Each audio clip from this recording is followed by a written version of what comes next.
各位同學，你哋好，我係梁校長。今日想同大家介紹一本好特別嘅書，叫做《小王子》。你哋知唔知呢本書喺全球已經賣咗超過1億4千萬本，仲係歷史上最受歡迎嘅書之一。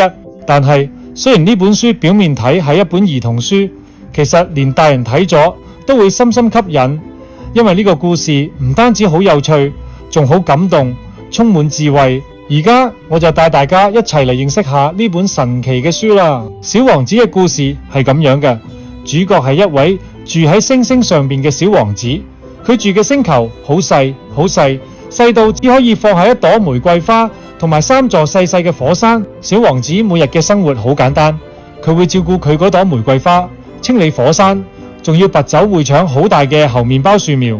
有一日，小王子同佢嗰朵玫瑰花有啲小矛盾，於是佢決定離開自己嘅星球，開始咗一場跨越星球嘅旅行。喺佢嘅旅行途中，小王子去咗好多唔同嘅星球，見到咗好多奇怪嘅人，例如一個國王，佢住喺得返自己一個人嘅星球，但係成日想命令人；又例如一個商人，佢成日忙住掃自己擁有嘅星星，但係從來都冇真正欣賞過星星嘅美麗。仲有一個點燈人，佢嘅工作係不停咁點亮路燈，但係因為佢住嘅星球太細，天黑天亮嘅速度快到佢忙到暈。呢啲故事聽落好好笑，但其實每個角色都代表住我哋生活中嘅一啲現象。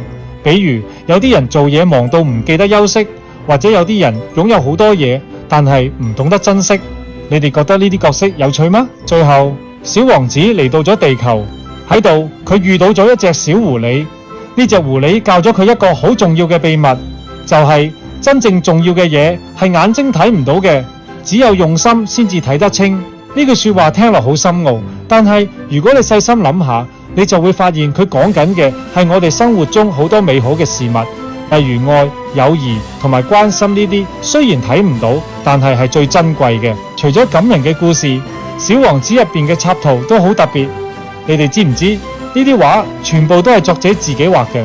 雖然畫風好簡單，但係充滿咗童趣同想象力。例如小王子住嘅星球，佢嗰朵玫瑰花仲有一隻大蟒蛇，但係呢隻蟒蛇嘅肚入邊其實係藏住一頭大象。